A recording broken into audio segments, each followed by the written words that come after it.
Very good evening. मैं हूं Om Prakash Patel, CM rise government higher secondary school Adhartal Jabalpur Madhya Pradesh से। आज जो पेपर 19 फरवरी 2024 को हुआ है 10वीं कक्षा का, उसको मैं हल करके आया हूं ताकि सभी विद्यार्थियों की मदद हो पाए और हम लोग आंसर की भी देख पाए और भविष्य के लिए भी सुरक्षित हो जाए, ताकि कभी सॉल्व करना हो तो हमें आंसर आसानी से मिल सके। तो शुरू करते हैं। देखिए, जैसा कि आपके सामने है हाई स्कूल मुख्य परीक्षा वर्ष 2024, हाई स्कूल एग्जामिनेशन मैन 2024 अंग्रेजी। सबसे पहले आपको मालूम है कि 4 प्रकार के सेक्शन में है, section A, section B, section C, section D. तो इसमें घबराने की कोई बात नहीं है। प्रश्न थोड़ा बहुत इधर उधर आगे पीछे हुए हैं पर बाकी सेम है, जो कहते हो कुछ खास नहीं बदलाव है, क्योंकि सेक्शन ए में कोई बदलाव नहीं हो सकता। पैसेज के जो प्रश्न हैं वो एक नंबर में आगे, 2 नंबर में, 2 नंबर में आगे, 4 नंबर में, तो आप मिला लीजिएगा, कुल मिला के पेपर सभी के पास होंगे। चलिए शुरू करते हैं। हाँ, शुरू करने से पहले मैं जरूर कहूंगा कि इस वीडियो को अगर अच्छा लगे तो कुछ मैसेज जरूर कीजिएगा कि अच्छा है, बुरा है, कुछ भी, और लाइक सब्सक्राइब यदि कर सकें तो करिएगा हमें, और अच्छा लगेगा क्योंकि मेहनत करते हैं थोड़ा सा। अभी 2-3 घंटे लिखने के बाद फिर आपके सामने प्रस्तुत हुए हैं सॉल्व करने के बाद। मिस्टेक यदि थोड़ी मोड़ी हो जाए तो बताइएगा, मैसेज कर दीजिएगा। हो सकता है, कई बार हो जाता है, पर हमने पूरी कोशिश की है गलत ना हो। ठीक है, चलिए शुरू करते हैं। Read the passage carefully. हाँ, लिखा हुआ है instruction, read all the questions carefully, read the instruction given with the question before attempting them, marks allotted to each question are given against them। ये सब आप जानते हो कि सारे प्रश्नों को हल करना अनिवार्य है, उनके सामने जो है नंबर भी दिए हैं, मार्क्स जो सामने दिए, ये सब बातें हैं। चलिए खैर शुरू करते हैं। देखिए, जो पैसेज सेक्शन ए आपके सामने प्रस्तुत है, तो सेक्शन ए में सबसे पहले आप जानते हो कि हमारा जो तरीका होता है, कई तरीके से सॉल्व करते हैं अपन। तो सबसे पहले तो प्रश्नों को पढ़ लेते हैं, इसके बाद पैसेज को पढ़ते हैं, है ना। कई बार पैसेज में का हल हमें नहीं आता है तो उसका अर्थ निकाल के कुछ लोगों को अर्थ आ जाता है, कुछ लोगों को नहीं आता है। हम सब तरीके से प्रयास करते हैं। तो पहले प्रश्न पढ़ लेते हैं। चलिए, फर्स्ट प्रश्न शायद वहां दिखता है, प्रश्न आगे पीछे होंगे तो जो आपके पास पेपर है देख लीजिएगा। The simplest form of meditation, मतलब कि जो मेडिटेशन का सिंपलेस्ट फॉर्म क्या है? फोकसिंग ऑन द स्टडीज और light exercise, focusing on breath, walking. Third number question, the word meditation is a verb है, एन एडजेक्टिव है, प्रोनाउन है, नाउन है। Which word in the passage means an ability to keep something in mind, challenge, retention, sense, growth. और fifth number question है, the ultimate challenge these days to, A number make money, B number make your mind calm, C number get education, और D number focus on breathing. पहला प्रश्न भी हम आपको दिखा देते हैं जो कि इसी ओर है। ये देखिए, प्रश्न number first, meditation helps student to improve long term performance in studies, to gain weight, increase height, और है टू गेट अ जॉब। अब पैसेज को पढ़ते हैं और फिर प्रश्नों के अंत में उत्तर ढूंढेंगे। 5 नंबर का पैसेज है, ये ध्यान दीजिएगा।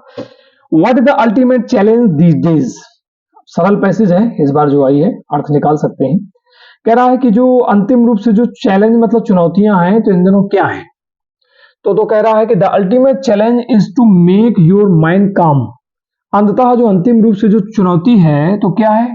मेक मतलब बनाना, योर माइंड काम, काम मतलब शांत, अपने मन को शांत करना चुनौती है। ठीक है, क्या चुनौती है? शांत करना अपने मन। And the ultimate solution is meditation, और कह रहा है अंतिम रूप से जो हल है इस शांत मन को शांत करने के लिए वो मेडिटेशन है। मेडिटेशन मतलब योग, कई प्रकार के मेडिटेशन होते हैं ना। फॉर स्टूडेंट, छात्रों के लिए, there can't be a more powerful technique, कोई ऐसी बहुत ज्यादा पावरफुल टेक्निक नहीं हो सकती है। किस लिए नहीं हो सकती है?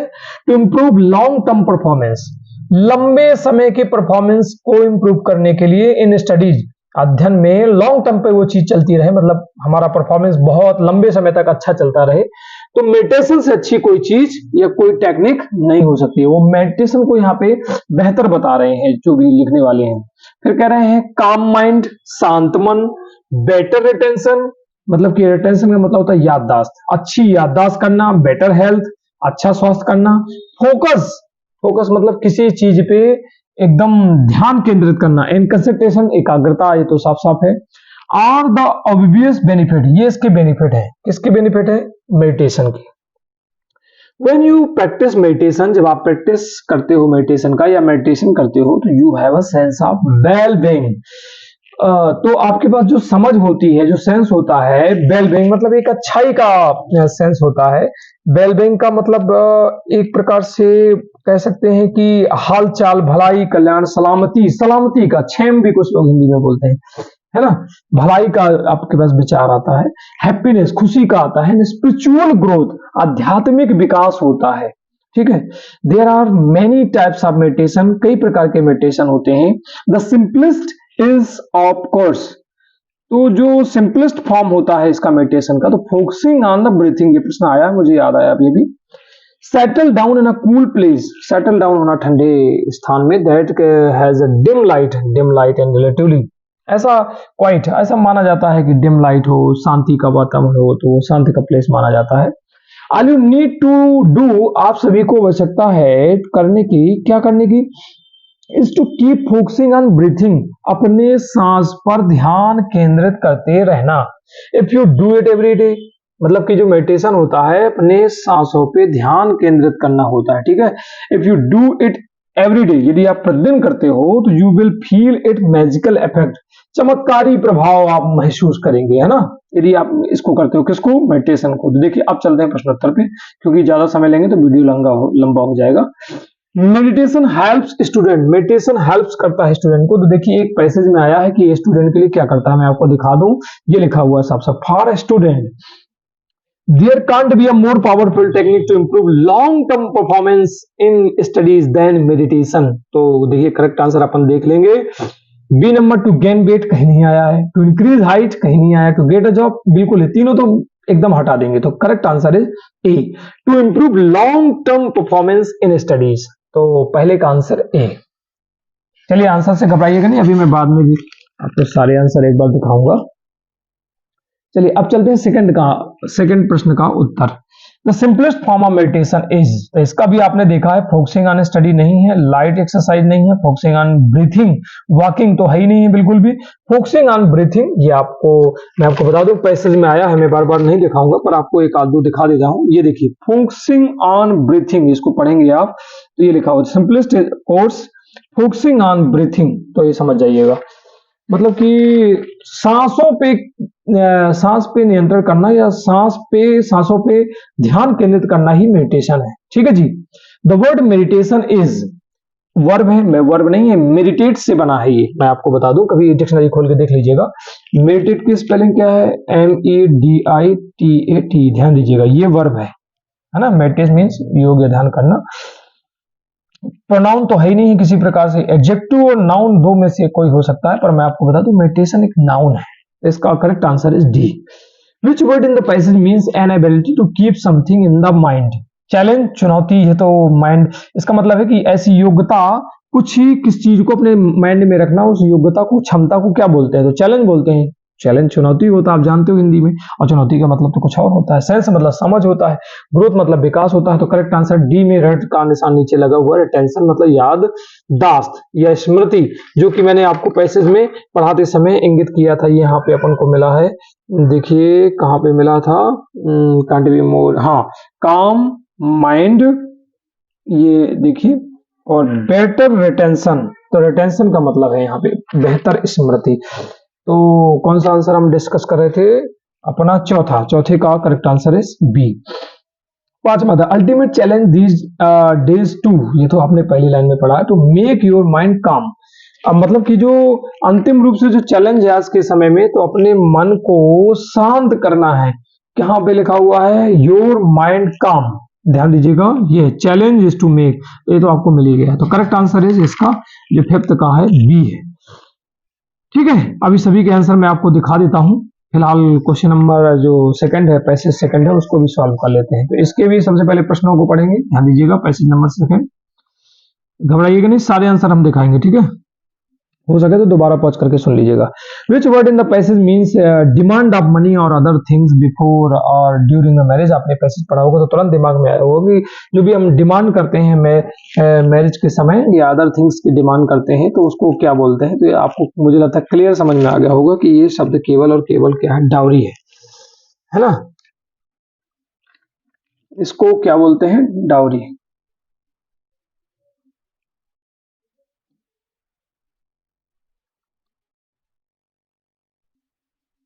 हाँ, तो एक देखिए, मैं थोड़ा सा दूसरा प्रश्न पत्र उठा लिया, एक सेक्शन बी है। तो according to the old African proverb, if you educate a man you educate an individual. ये अभी अपन पढ़ेंगे, आंसर आपके हालांकि मैंने टिक कर दिए हैं।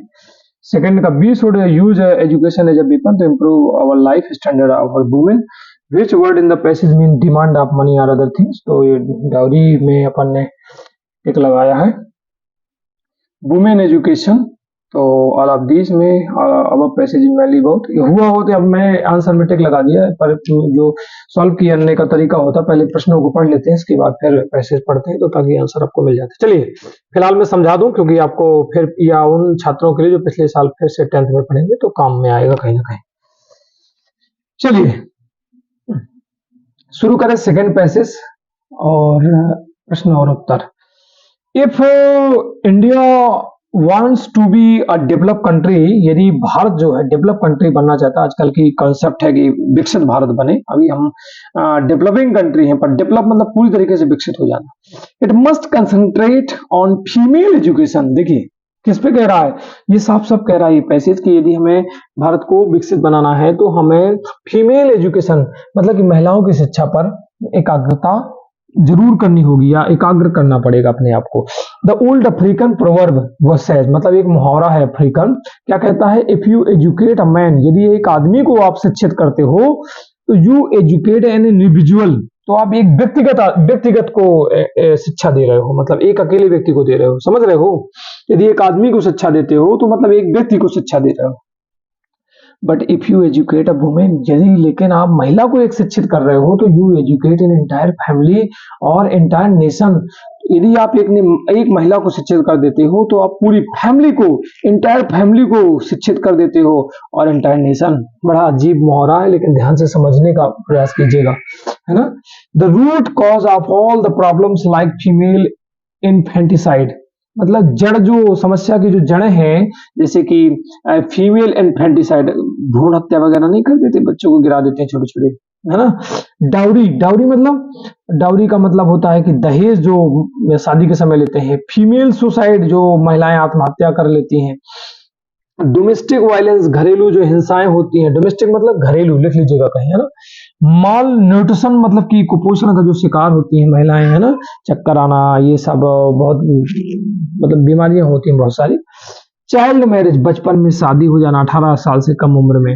Will be vanished if women are educated, ये सब खत्म हो जाएंगे यदि महिलाओं को शिक्षित कर दिया जाएगा। आजकल तो ये पहले की बात हुई होगी, आजकल तो देखिए सब कुछ बदल गया है धीरे धीरे।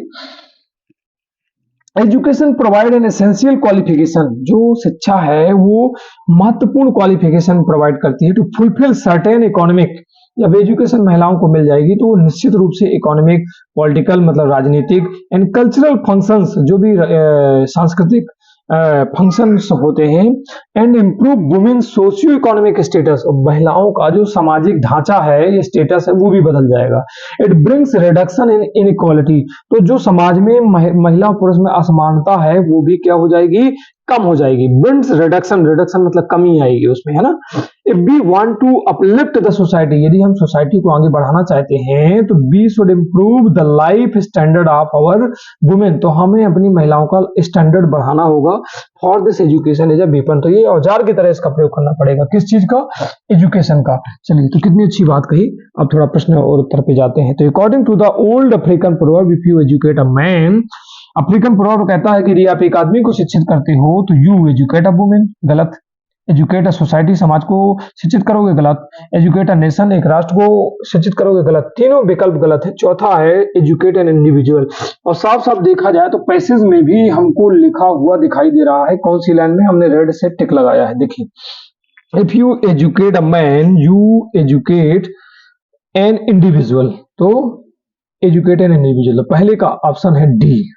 ध्यान से सुनिएगा, आपके अलग प्रश्न में भी हो सकता है, अगर आपके BCD ऐसा कुछ मिला है पैसेज, पर करेक्ट आंसर इज डी। या आप देख लीजिएगा, आंसर मैं साफ साफ बता रहा हूं।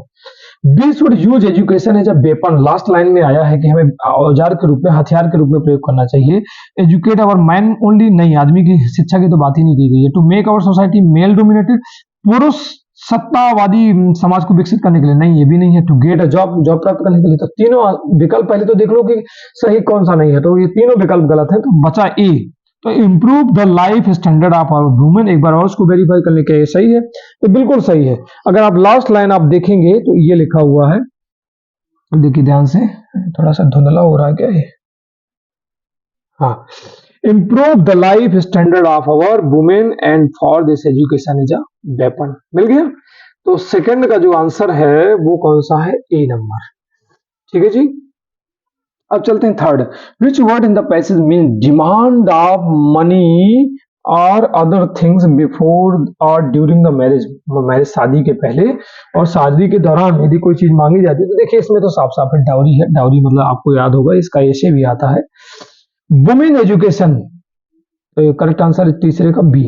Women education helps a nation become fully develop, बिल्कुल मदद करती है राष्ट्र को डेवलप करने में। पहली लाइन ही है कि अगर आपको कंट्री को डेवलप बनाना है तो फीमेल एजुकेशन देना पड़ेगा, तो ये करेक्ट आंसर है, ए भी सही है। Brings down the ratio of inequality, मतलब कि जो असमानता है तो उसको ये दूर करता है, तो ये तो आया ही है, ये भी आपने पढ़ा है, ये भी सही है। Help the society in the upliftment of our people, help करता है समाज को, जो है अपलिफ्टमेंट ऑफ आवर पीपल, लोगों को ऊंचाई तक ले जाता है, तो डी। तो ए बी सी तीनों आंसर हैं, all of these A B C, तो ये करेक्ट आंसर इस आपका चौथे का जो आंसर होगा डी होगा, है ना। ये अच्छा दिखाई नहीं दे रहा था, ओके कोई बात नहीं, अब देख लीजिए आंसर।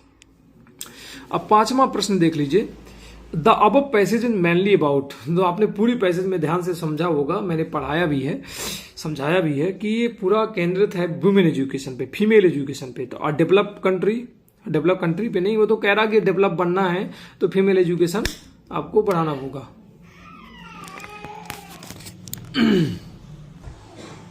चलिए और क्या कह रहा है, तो प्रॉब्लम्स ऑफ वुमेन, महिलाओं की जो है प्रॉब्लम को सॉल्व करने के लिए, ऐसा भी कुछ नहीं है।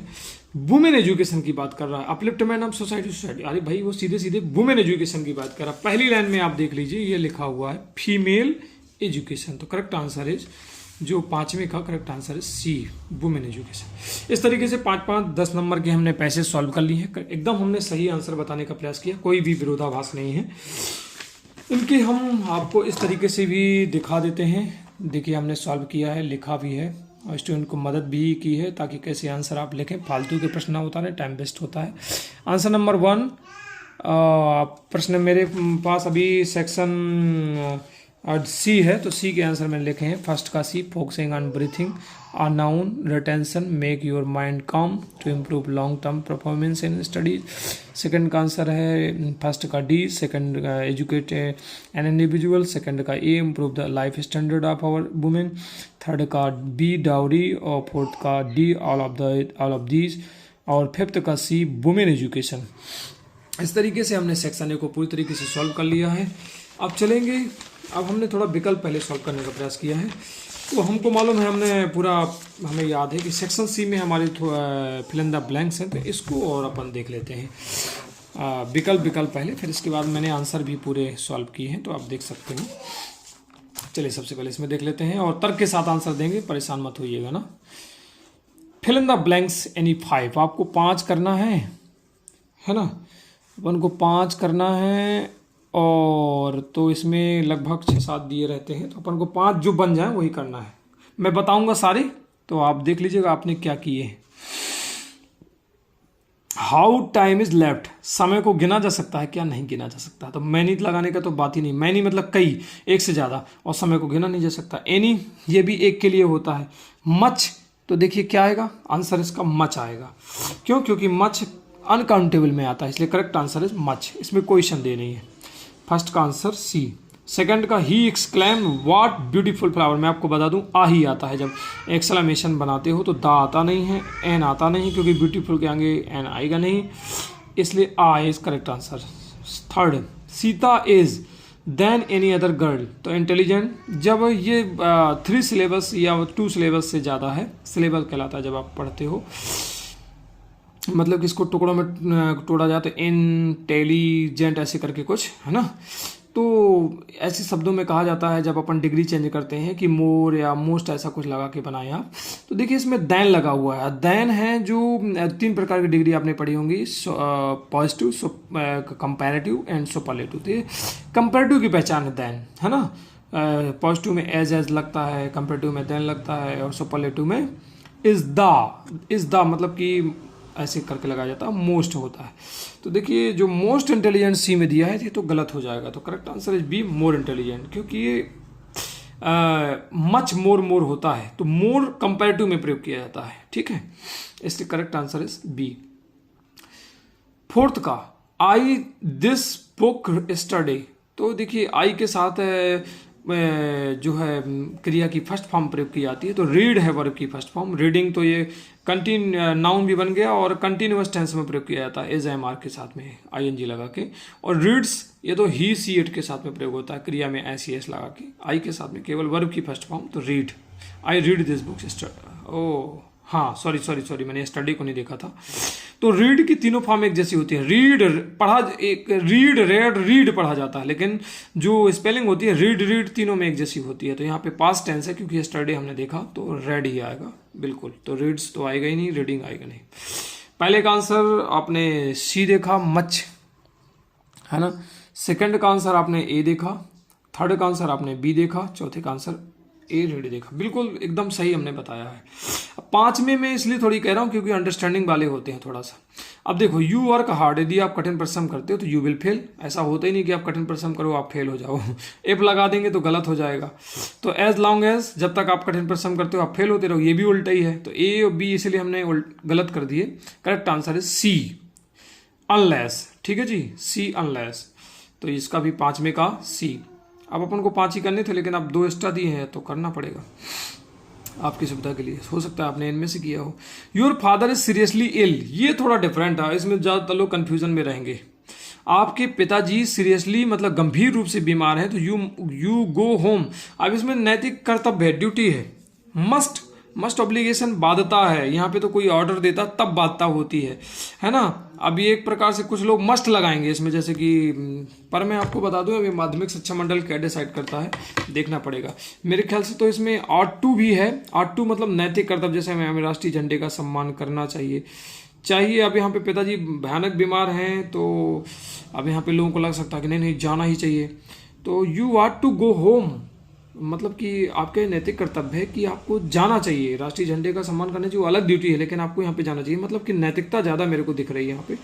और मस्ट जो है तो वो तो बाध्यता होती है कि ऑर्डर किसी का मिला, जैसे कि सरकार को ऑर्डर मिला तो वहाँ पे भाई आपको जाना पड़ेगा, 10:30 का ऑर्डर है स्कूल पहुँचने का, तो सरकार ने ऑर्डर दिया तो फिर आपको पहुँचना पड़ेगा, नहीं तो कार्रवाई होगी।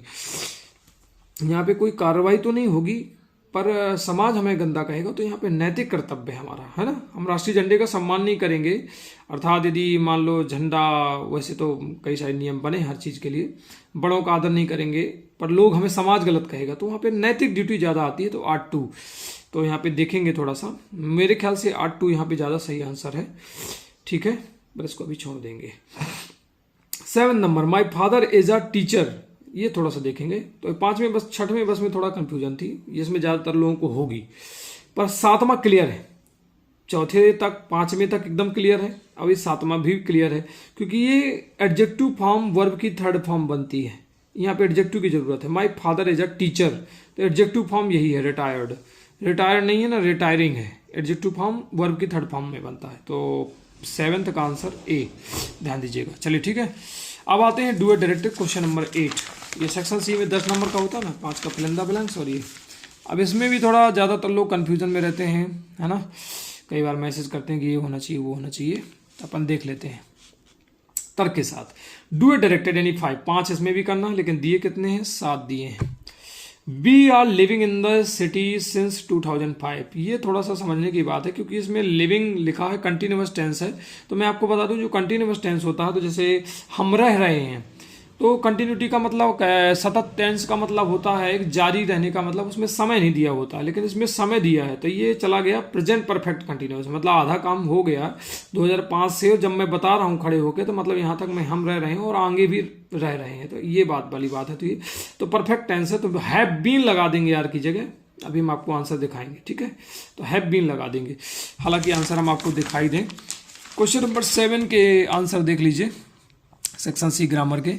आपकी सॉरी माफ कीजिएगा, आपका अगर मान लीजिए सेट आपका ABCD है तो कुछ आगे पीछे आंसर हो सकते हैं, पर प्रश्न देख लीजिएगा। सेक्शन सी में सॉल्व कर रहा हूँ, हालांकि विकल्प आपको समझ में आ जाएगा कि कौन से प्रश्न का है। तो पहले का सी मच, सेकंड का A more intelligent, read, unless, must, R2 हमने दोनों में लिख दिया, करेक्ट आंसर इज R2 हमें लग रहा है, और 7th का रिटायर्ड, ठीक है। चलिए अब क्वेश्चन नंबर 8, क्वेश्चन नंबर 8 अपन देखते हैं।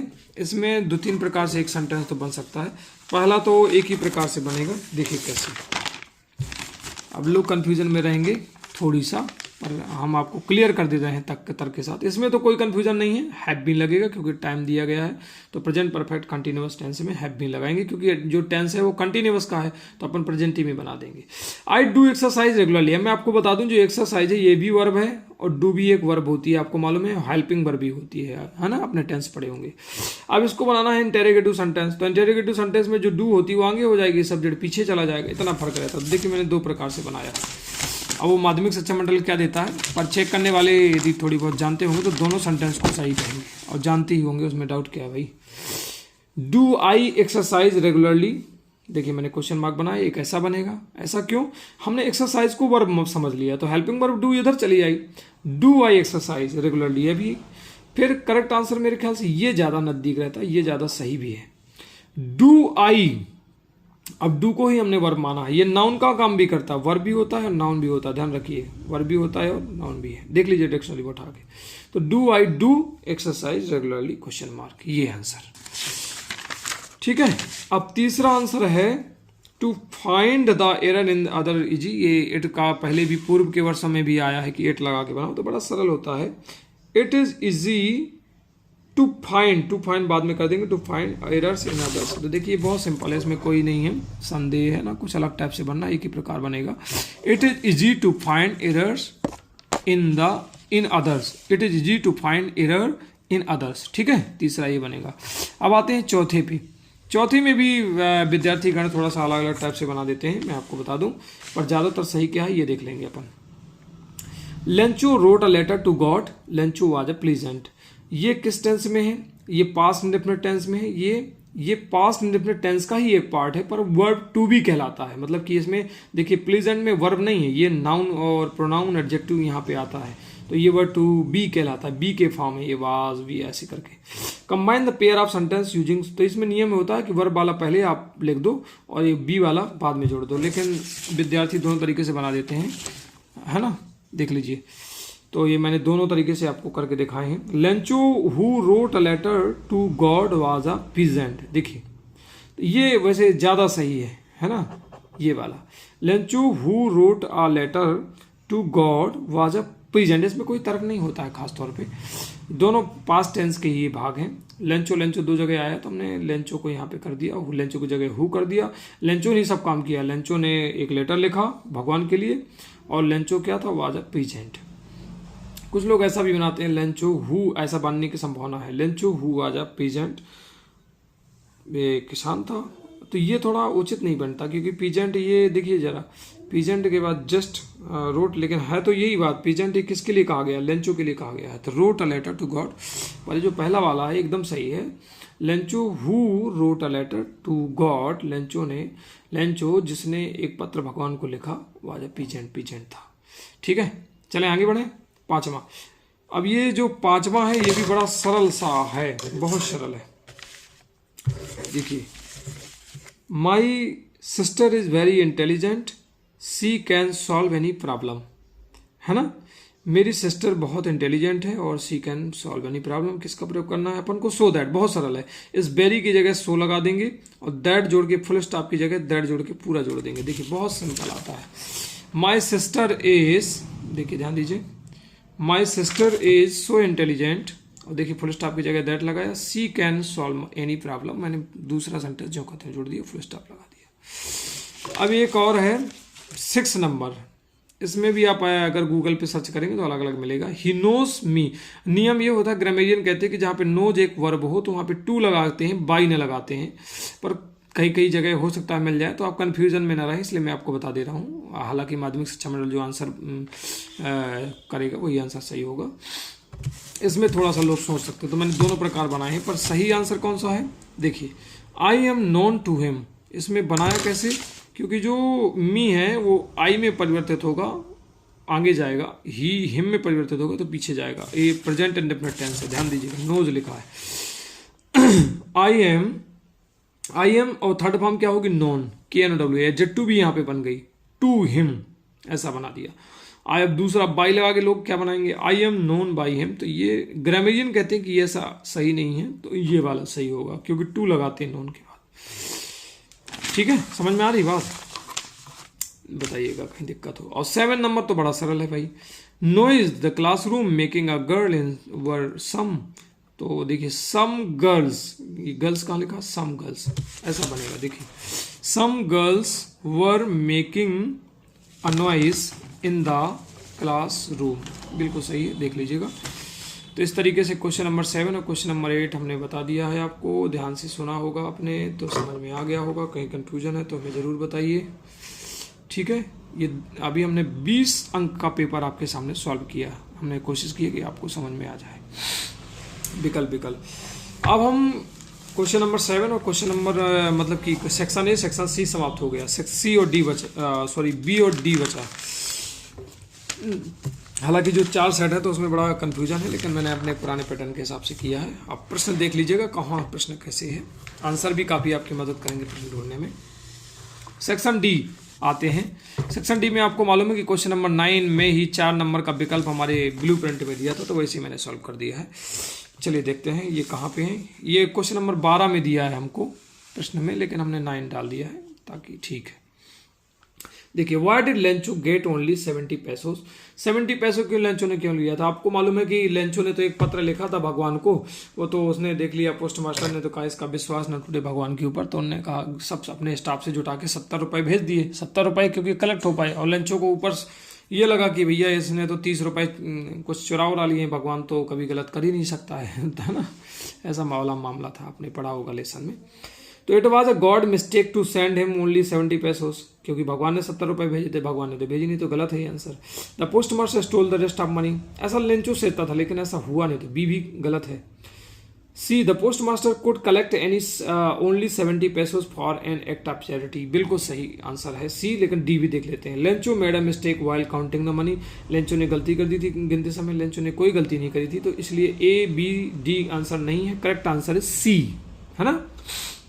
सेकेंड वाला प्रश्न, When Anne Frank decide to write a diary she was school girl, मैं आपको बता दूं पूरी किताब में पूरे लेसन में आ 13 ईयर ओल्ड गर्ल लिखा हुआ है, तो यही करेक्ट आंसर है। Third number, the proposal is one of act play about, जब आप ये लेसन निकालेंगे तो ब्रैकेट में जो बॉक्स एक बना है वहां पे पूरा लिखा हुआ है, तो रशियन वेडिंग कल्चर है, ना तो इंडियन है, ना चाइनीज है, ना जापानीज है, तो करेक्ट आंसर है ए रशियन वेडिंग कल्चर। 10 मई इन साउथ अफ्रीका, साउथ अफ्रीका में 10 मई को जो है नेल्सन मंडेला जी वो सेरेमनी मनाई थी, विश्व के कई देशों के और राष्ट्राध्यक्ष वहां पे उपस्थित हुए थे, इसलिए इन्हें ऑटम डे इसको बोला गया, तो करेक्ट आंसर है डी। ठीक है, कहीं दिक्कत हो तो बताइएगा, देख लीजिएगा मेरे हिसाब से, तो डी के विकल्प। अब क्वेश्चन नंबर 9 में 4 विकल्प होते हैं, इसी तरीके से मैं आगे बढ़ा था कि क्वेश्चन नंबर 10A में 3 नंबर का, क्वेश्चन 10B वो भी 3 नंबर का, मतलब 10 क्वेश्चन नंबर 10 कुल मिला के दोनों को 6 नंबर का होता था, तो इस तरीके से मैंने पहले विकल्प लिए हैं। अभी मैं सबको दिखाता हूँ ना, चलो मैं दिखाई देता हूँ। क्वेश्चन नंबर 9 देखिए, पहले का मतलब कहीं भी प्रश्न हो सकते हैं, आप देख लीजिएगा, विकल्प वाले मैंने सॉल्व किए हैं। Post masters could collect only 70 पैसे for an act of charity. B number 13 year old और रशियन वेडिंग कल्चर। और 4th number N autumn day. अब आता है 10A, मैंने माना है पर इसमें 13 दिया है, हो सकता है सेट ए में 10 ही लिखा हो। ठीक है, चलिए मंथली मैंने उसको नहीं पढ़ा है, पहले प्रश्नों पे चलता हूँ। क्योंकि ये आपकी किताब से है जो आपने खूब पढ़ा होगा। Monthly accounts of the baker were recorded on, तो a notebook, a main door of the house, the floor, some wall in the pencil. तो देखिए ये लिखा है साफ साफ, some wall in the pencil. पढ़ेंगे पूरा पैराग्राफ तो मिल जाएगा।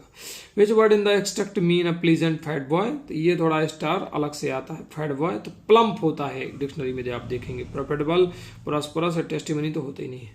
Third number, the baker and his family never start because, तो इसका आंसर भी ये लिखा हुआ है, देखिए his family and servant are will look prosperous, है ना, कि जो बेकर और उसकी जो फैमिली था कभी भूखों नहीं मरा। क्यों नहीं मरा? क्योंकि baking was a profitable profession था, है ना, baking was a profitable profession. इसलिए नहीं कि they were doing some other business also, ऐसा आया ही नहीं जिक्र कि वो अन्य बिजनेस करते थे। दे वर ऑलरेडी वेरी रिच, बहुत रिच थे, ऐसा कुछ नहीं है। ये वाला है बी नंबर, करेक्ट आंसर है baking was a profitable profession. और आप पैसेज को ध्यान से पढ़ेंगे तो ये देखिए लिखा भी हुआ है कि profitable profession in the old days, the baker and his family never stopped, his family and his servant always looked prosperous. तो ये आंसर है ना। लुक्ड प्रॉस्परस से आप समझ सकते हो कि ये रिच थे इसलिए, लेकिन वो करेक्ट आंसर प्रॉफिटेबल प्रोफेशन था, कोई दूसरा प्रोफेशन की बात ही नहीं आती है। करेक्ट आंसर इज बी, है ना। हम पोयम को भी देख लेते हैं, एक एक्सट्रैक्ट पोयम का आता है तो उसको भी देख लेते हैं, फिर इसके बाद हम पूरे आंसर आपको दिखा देते हैं। आप पोयम देखेंगे तो अमांडा नामक पोयम से है, जहाँ पे अमांडा कहती है कि मम्मी डांटती है, खाया कि नहीं खाया, होमवर्क किया कि नहीं किया, ये सब पढ़ेंगे तो बहुत बहुत अच्छी पोयम है। I am an orphan roaming the street, a pattern dust, soft dust with my hushed bare feet, the silence is golden, the freedom is sweet, the from which poem of the your textbook has the extract been taken. तो poem आप देखेंगे तो Amanda से आपको extract मिलेगा। Second, the word orphan means, जो orphan अनाथ होता है हिंदी में अर्थ, तो चाइल्ड हैविंग नो फ्रेंड, जिसके दोस्त होते हैं उसको ऑर्फन नहीं बोलते हैं। A child having no father and mother, ऐसा बच्चा जिसके फादर और मदर नहीं है ना। A child who roams the street, जो गलियों में घूमता है। A child who likes the freedom, जो फ्रीडम को पसंद करता है। आपको मालूम है जिसके फादर और मदर नहीं होते, करेक्ट आंसर इज बी, है ना। Third number, what does the girl actually want, लड़की चाहती क्या थी? She wants to be orphan, क्या वो बिना माता पिता के मतलब अनाथ बनना चाहती थी? She wants remain bare foot, नंगे पैरों चलना चाहती थी। She wants to walk on the dust, soft dust, dust में चलना चाहती थी। ऐसा कुछ नहीं है, कुल मिला के वो सी वांट्स फ्रीडम, वो स्वतंत्रता चाहती थी। ये सब कहा जा रहा था, साइलेंस, शांति चाहती थी, ताकि उसको बार बार कोई टोके रोके ना। मम्मी बार बार टोकती थी कि बेटा नाश्ता किया कि नहीं किया, बेटा क्या करे, नाखून बड़े हैं कि नहीं बड़े हैं, तुम्हारे नाखून बढ़ गए, तुमने काटे क्यों नहीं है, तुम चिंगम क्यों चबा रही हो। तो इस तरीके से उसको बहुत बुरा लगता था कि ये मम्मी जो है मेरे को बार बार क्यों डिस्टर्ब कर रही है। सी वांट्स फ्रीडम एंड साइलेंस, तो करेक्ट आंसर है ए, सी वांट्स फ्रीडम। सार इसका यही है कि वो स्वतंत्रता और शांति चाहती थी। कौन? अमांडा। इस तरीके से मित्रों सेक्शन डी के क्वेश्चन नंबर 9, 10A, 10B मतलब कि 10 अंक का मैंने यहाँ पे आपको आंसर बताने का प्रयास किया है। ये विकल्प बहुत महत्वपूर्ण थे विद्यार्थियों के लिए ताकि काम में आते। अब देखो 10A के answer, some walls in the pencil, plump, baking was a profitable profession. Answer 10B, Amanda, a child having no father and mother, she wants freedom and silence. ठीक है, हो सकता है कि मुझसे कहीं गड़बड़ी हो जाए, पर मैं ज़्यादातर प्रयास मैंने किया कि गड़बड़ी ना हो। अब मैंने सोचा कि सेक्शन डी के बाद बी क्यों बीच में प्रवेश करूं, तो मैंने अपने ब्लू प्रिंट के according section D question number 10 के बाद 11 आता है, तो मैंने इसमें देखा कि 6 नंबर के प्रश्न 14 नंबर में थे सेक्शन, मतलब कि ये कौन सा पे सेट सी में, तो मैंने इसको 11 नंबर बना दिया। ठीक है, तो इसमें 8 इस बार दिए हैं प्रश्न, हालांकि आपको 6 करना है, तो 8 के मैंने आंसर लिखे हैं। आप अभी छोड़ के मत जाइए मुझे, तो मैंने सारे आंसर देखे, भले आपको राइटिंग समझ में ना आए, पहले मैंने आंसर सारे के लिखे हैं, तो उसको मैं स्कैन करके एक बार दिखा देता हूं। और अभी सेक्शन बी भी सॉल्व करूंगा, तो थोड़ी आप बढ़ा भी सकते हैं अगर आपको बोरियत लगे और लिखना चाहें तो आपको आंसर देखिए, मैं आपको आंसर दिखाऊंगा। पहले का answer, Lencho had faith in God, he wrote a letter to God, ये इसका आंसर है। Who are what did Lencho have faith in, what did he do. Why was the young seagull afraid to fly, why was young seagull afraid to fly, ये second का answer है, तो इसका भी answer हमने लिखा है। अब मुझे लगता है मैं आपको दिखा दूं तो बेहतर आप ढूंढ के और समझ जाएंगे कि इसका आंसर कौन सा। ये लीजिए, मैं इसको चला देता हूँ। Young seagull was afraid to fly दूसरे का आंसर है। 8 है इसमें प्रश्न है, समझ रहे हो, मैंने सभी के आंसर बारी बारी से लिखे, हालांकि आपको जो 6 पसंद है तो वही आप लिखेंगे। थर्ड जो था वो था कि what does Nelson Mandela thank the international leader for, तो आप इसका आंसर आप दें, इसका आंसर ये लिखा हुआ है ना। Mandela thanks the international leaders to be present on the occasion to witness victory for justice, for peace and for human dignity. चलिए चौथा क्या था? Why was Mr. Kissing annoyed with Anne? What did he ask her to do? Kissing जो है अने से क्यों नाराज हो गए थे और उन्होंने क्या करने को कहा? तो आपको मालूम है कि वो चैटर बॉक्स की तरह बात करती थी, इसलिए वो नाराज हो गए थे। ये लिखा हुआ है Mister Keesing was annoyed with Anne because she was very talkative, बहुत बातूनी थी, और he warned her several time, उसको कई बार मना किया, लेकिन जब वो नहीं मानी, she did couldn't stop talking, बातचीत करना नहीं बंद की, तो सी गेव हर एन ऐसे उनको दिया, चैटर बॉक्स नामक ऐसे दिया कि लियो लिख के लाओ, है ना। अभी एक प्रश्न और है, कौन सा? पांचवा। What is the story about the Kodagu people's descent? Kodagu people के जो है लोगों की जो स्टोरी है वो क्या कही जाती है? तो देखिए ये भी कहा गया है कि इट इज़ बिलीव्ड, ऐसा विश्वास किया जाता है कि जो कुदगू पीपल थे और आप अरेबिक ओरिजिन के थे, अरबी थे, इनकी जो पीढ़ी थी, and it is said that कि some of Alexander army man moved to south and मतलब कि अलेक्जेंडर जब लड़ने आया था तो उसके कुछ सदस्य साउथ में चले गए थे और इन लोगों ने मैरी किया था एमंग द लोकल, वहाँ के लोकल लोगों से, उनके कल्चर से, और इस प्रकार से वो उनसे जो एक नई जनरेशन पैदा हुई, marriage and religious rites which are distinct from the Hindu main stream में आ गए थे, है ना। इसी तरह तो सब आए हैं धीरे धीरे लोग। अब नेक्स्ट है what experiment did Maxwell think Camusfearna would are suitable for. मैं आपको बता दूं कि इस बार जो प्रश्न आए हैं ये सब दिख रहे हैं आपको, सब आपकी किताब से हैं, जो किताब में प्रश्न दिए गए हैं, अलग से बना के नहीं उन्होंने दिया, हर बार अलग ही बना देते थे। तो देखिए क्वेश्चन नंबर 6 भी, Camusfearna would be suitable for keeping an otter जो लेसन है उससे है, it is because it was, है ना, ringed by water and at very short distance water live mainly in water. ये आंसर है 6 का। अभी 2 प्रश्नों के आंसर और आपको मिलेंगे अभी 11 नंबर में ही। कौन सा है? ये वाला प्रश्न आपका 7 नंबर। What are a source of unending joy for worldly नामक लेसन से है। वाट डज के साथ गौतमी। तो ये दोनों के आंसर मैं आपको दिखा देता हूँ, 7 और 8 देख लीजिए, है ना। बहुत सिंपल तरीके से लिखे हैं, हो सकता है राइटिंग आपको ना समझ में आए, लेकिन पूरा सही लिखा है, आप स्क्रीनशॉट भी करके लिख सकते हो। अभी हम आपको सेक्शन बी दिखाएंगे, याद रखिए ना, इसको आप चाहें तो बढ़ा के देख सकते हो। अब क्वेश्चन नंबर 12 हमने एंट्री कर ली, ये क्वेश्चन के आंसर है 12, मतलब कि हाउ डज द फॉकम, ये पोएम से है पूरे answer. What happens to the house when the trees move out of it, है ना, ये प्रश्न है। When do the crow and hemlock represent in the poem dust of snow.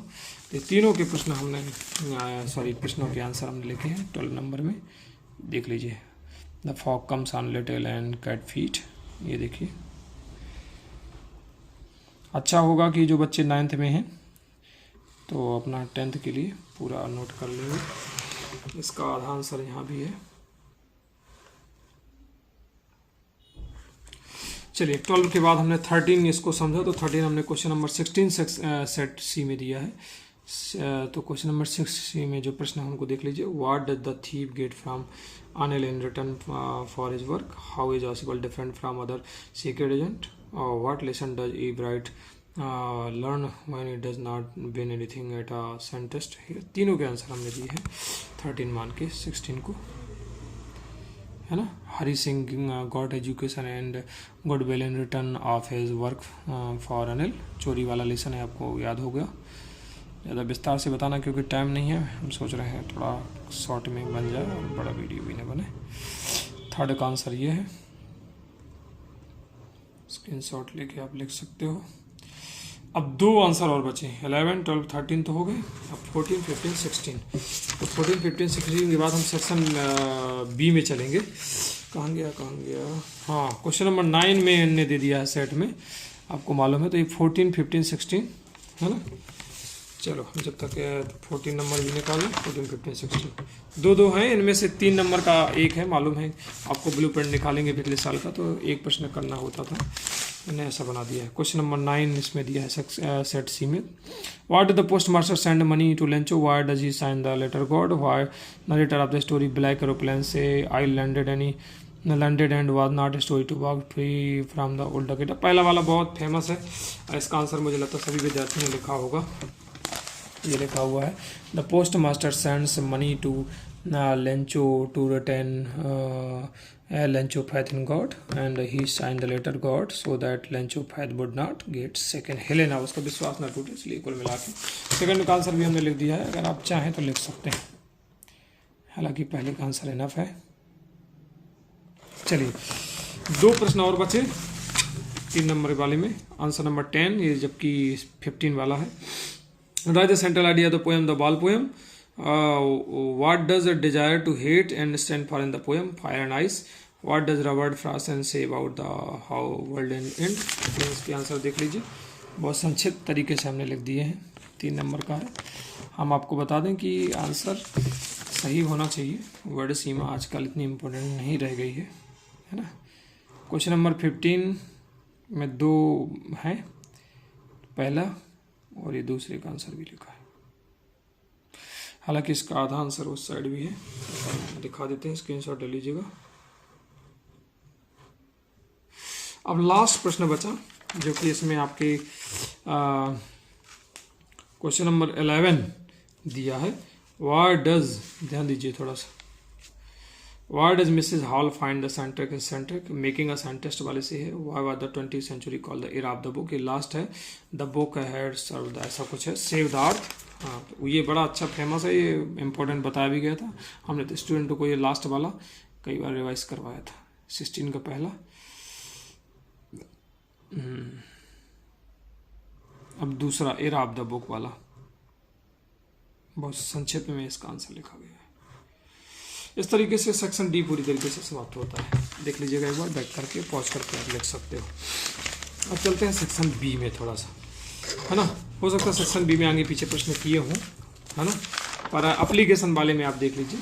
Section B में हालांकि क्वेश्चन नंबर 3 में नोट मेकिंग रहती थी, इस बार इसमें सी सेट में एप्लीकेशन डाल दी है। यू आर अ जय, देखो ये पहले मैं आपको समझा दूं, फिर इसके बाद लिख दूं, ध्यान दीजिए। यू आर जय और जया, तो ये मुझे लगता है लड़के जो है जय लिख लें और लड़कियां जय लिख लें। वो भी कह रहा कि student of class 10th A section में बता दिया, government model higher secondary school Ujjain, write an application to your principal requesting him और grant you 3 days leave on account of your elder brother marriage. मैंने नीचे वाले को नहीं लिखा, इसी वाले का लिख दिया है। अगर आपसे ये वाला बनता तो लिख दीजिएगा। ये वाला इसलिए क्योंकि एप्लीकेशन मुझे लगता है ज़्यादा सरल रहता है, क्योंकि इसमें बहुत कुछ चीज़ें दी रहती हैं। टू प्रिंसिपल अपन ने वहीं से लिख लिया, मॉडल हाई स्कूल उज्जैन हमने वहीं से लिख लिया क्योंकि उसमें लिखा है already. An application for requesting him और हिर, ये भी लिख दिया। रिस्पेक्टेड मैंने 3 days एप्लीकेशन यहाँ पे थोड़ा जोड़ना था, तो वो आप जोड़ सकते हो। क्वेश्चन हिम मतलब हिम मतलब लड़कों के लिए और हर मतलब लड़कियों के लिए, है ना। 1 minute. Him for requesting him 3 क्या लिखा हुआ है, 3 days leave,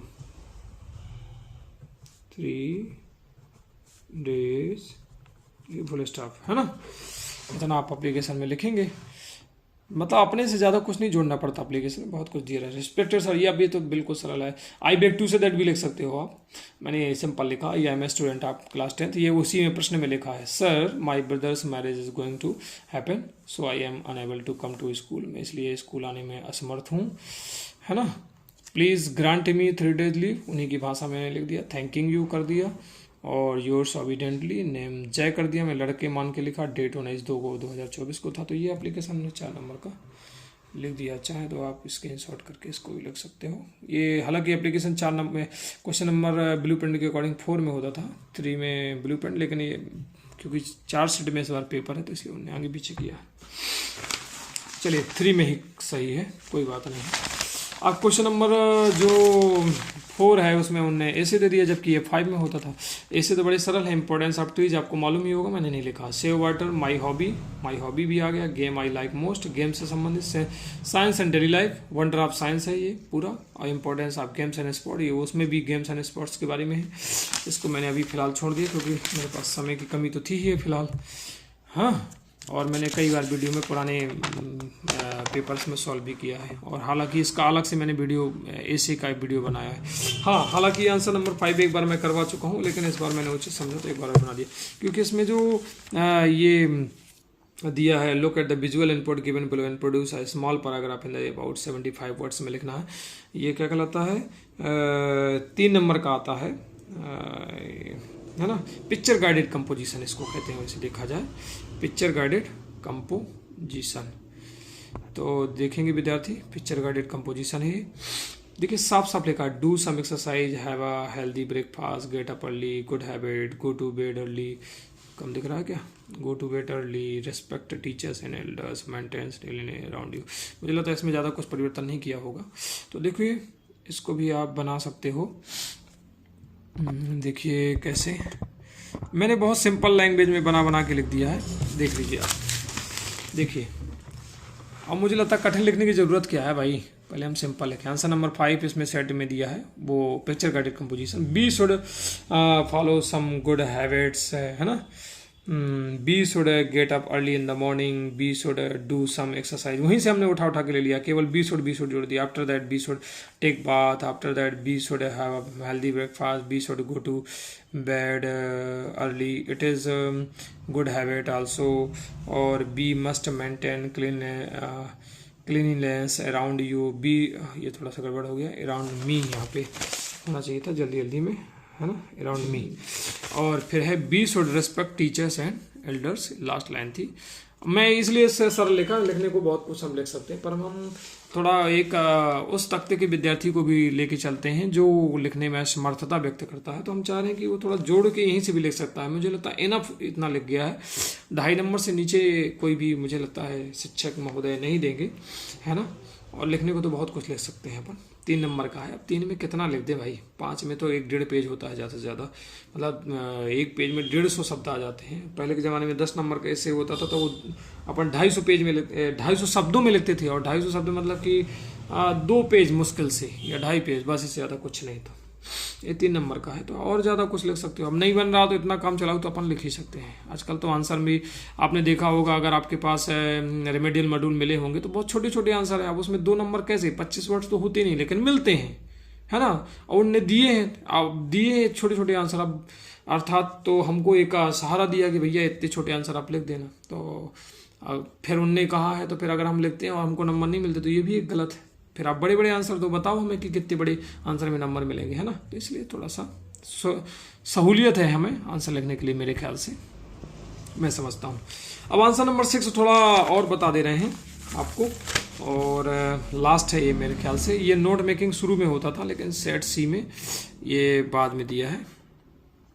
read the passage carefully and answer the question given below it, give a suitable title, make notes on. इसको पढ़ेंगे, कई प्रकार से जो है ये बनाते हैं नोट मेकिंग, लेकिन हमने रेमेडियल मॉड्यूल के अकॉर्डिंग ही बनाने का प्रयास किया है। ये भी सही है, और अगर आप जो पुराने वाला पैटर्न फॉलो करते तो वो भी सही है। देखिए सोलर एनर्जी, आप इसको पढ़ेंगे तो इसका जो मेन टॉपिक है सोलर एनर्जी भी है। हमने आपको बता भी दें कहाँ से हमने क्या क्या लिया है ना। इसमें आप एक ही जैसा नहीं बनाना है, हम कई बार बता चुके हैं कि भाई आपका अलग ही नोट मेकिंग हो सकता है। तो सोलर एनर्जी बार बार आप पढ़ेंगे तो सोलर एनर्जी ही मिलता है, सोलर एनर्जी हमने इसलिए टॉप टाइटल लिखा। अब फिर इसमें हमें बेनिफिट देखा, बेनिफिट तो हम देखिए, use of solar energy is good for our environment, solar panel too, paper सामने रख लीजिएगा, इसको अगर चाहें तो इसको मिलाइएगा, फिर देखिए कितना बढ़िया हमने बनाने का प्रयास किया है। गुड फॉर आवर एनवायरनमेंट, है ना, emit harmful green house gases, हमें नोट्स ही बनाना है, पूरा नहीं लिखना है। फिर इस तरीके से देखिए हमने कैसे बनाया है। 3 पॉइंट बनाना आवश्यक होता है, और बाकी फिर आप देख सकते हो। Benefits good for our environment का शॉर्ट में लिख दिया, तो एब्रीविएशन फॉर्म बना देंगे हम। एब्रीविएशन कई प्रकार से बनाते हैं, उसके कुछ वर्ड जो होते हैं कुछ हटा देते हैं, कुछ कभी वावेल बना के कभी शुरू के 3 वर्ड लिख देते हैं, तो इसमें कोई नियम नहीं है वावेल का। शिक्षक महोदय से भी अनुरोध है कि थोड़ी ध्यान दीजिएगा आप लोग जो है, क्योंकि कई बार आता है कि बच्चे कहते हैं कि ऐसे नहीं बनाया जाता। मुझे लगता है कभी कोई ग्रामर की किताब ऐसी है ही नहीं एब्रीविएशन बनाने की, और ग्रामर की किताब होती तो अभी हम एनसीसी में देखते हैं कई सारे ऐसे वर्ड हैं कि शॉर्ट में अपना वो बना लेते हैं। तो ज़्यादातर ये नियम है कि शुरू के 3 वर्ड, रेमेडियल मॉड्यूल में भी दिया है कि शुरू के 3 वर्ड उठा लें अपन, है ना। और कभी वो वावेल हटा दें उनके, ऐसा एक आध। तो do not emit harmful green house, और फिर मैंने मेंटेनेंस ले लिया, वहीं से लिया है सब पैसे से। रिक्वायर वेरी लिटिल मेंटेनेंस का हमने लिख दिया, इजी टू इंस्टॉल, फिर ऑफर्स हमने लिख दिया, subsidy, tax benefit and other incentive. Potential लिख दिया to reduce our power bills, फिर लिख दिया टू रिन्यूएबल एनर्जी, है ना, इस तरीके से। इस तरीके से हमने लगभग 4 पॉइंट पर, मुझे लगता है कि 1 नंबर का तो आपका टाइटल हो जाता है।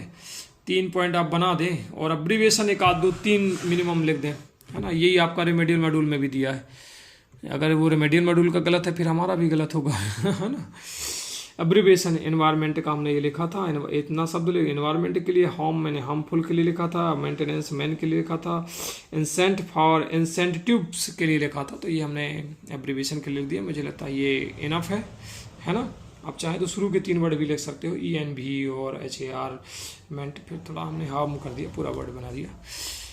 पहले के ज़माने में टाइटल लिख के और कुछ छोटी छोटी लाइनें भी यहाँ पॉइंट बाई 1 2 3 4 करके लिख देते थे। ऐसा भी टीचरों ने मुझे लगता बताया होगा, शिक्षकगणों ने। तो ऐसा भी आप यदि किए हैं तो ठीक है, वो भी सही है। इस तरीके से पूरा पेपर आपके सामने हमने बताने का प्रयास किया है। यदि कुछ गड़बड़ है तो माफ़ कीजिएगा, क्षमा कीजिएगा। और यदि थोड़ी हमने मेहनत की है तो आपके काम का है तो लाइक कीजिएगा, सब्सक्राइब कीजिएगा, मैसेज एक कमेंट ज़रूर छोड़िएगा कि ठीक है हमारी मेहनत के लिए। और आप सभी को सुनने के लिए बहुत बहुत धन्यवाद, मैं दिल से आभारी हूँ। एक बार फिर से मैं ओम प्रकाश पटेल, CM राय शासकीय उच्चतर माध्यमिक विद्यालय आधारताल जबलपुर मध्य प्रदेश से आप सभी से आज्ञा चाहता हूँ, अनुमति चाहता हूँ कि अब मैं अपनी वाणी को विराम दूँ। आप मुझे अनुमति दीजिए और जो भी गलतियाँ हों सो मुझे क्षमा कीजिएगा। बहुत बहुत धन्यवाद। और इसको आगे बढ़ाते रहिएगा, शेयर कीजिएगा, मैं आपका बहुत आभारी रहूँगा। धन्यवाद।